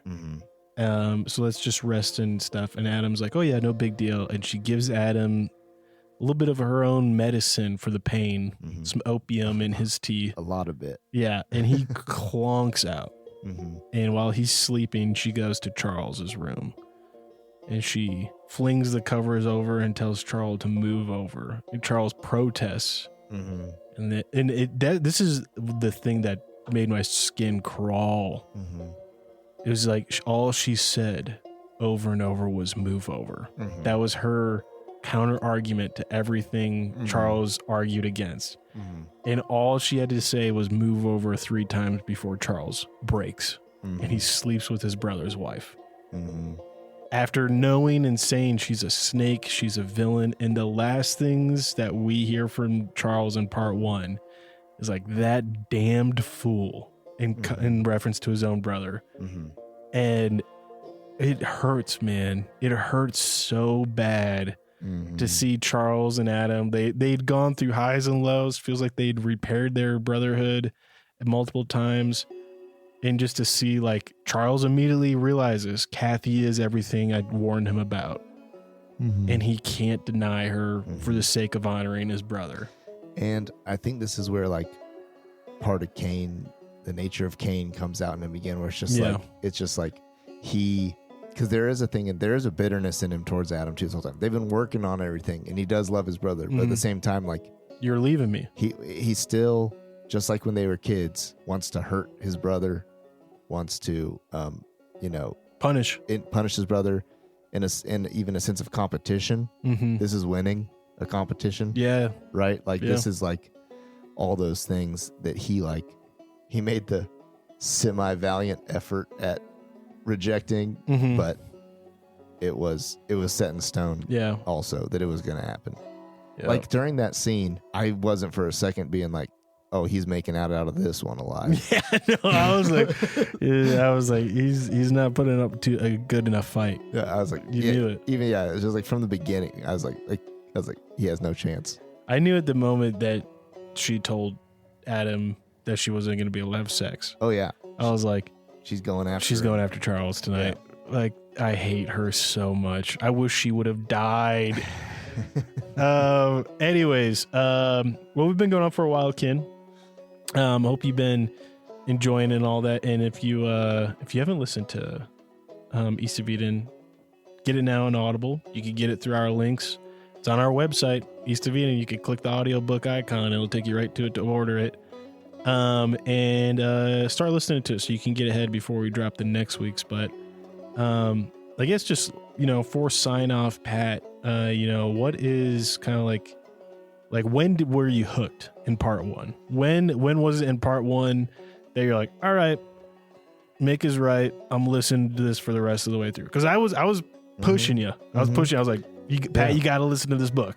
Yeah, I think like even right there in that first chapter of the writing, I was like, all right, this is good, Okay. And then like definitely the scene with like that tension we talked about between Charles and Adam and like that whole thing going on. I was like, okay, like we've got ourselves not just like, 'cause some of these old stories, they can be pretty bland too. Like it could be just the scenery talking part or just the philosophizing part the whole time.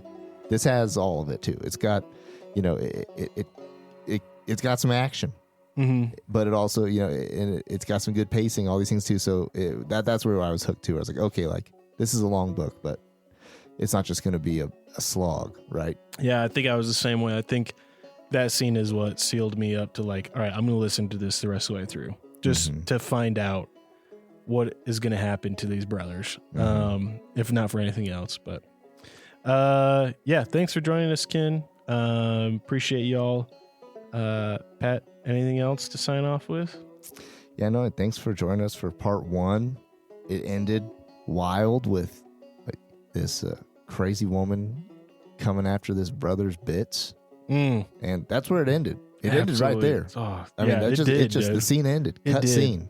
And so, we're like we said, we're going to do this in a couple parts. So come back to keep going. The story goes on from here.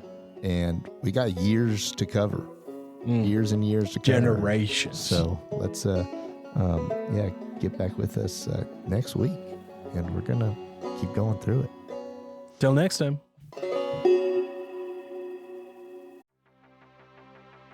Thanks for tuning in. If you love this episode, drop us a review. If you have qualms or comments, leave us a voicemail on our website. While you're there, check out our latest news, merch, and deals from our sponsors. Till next time, Ken.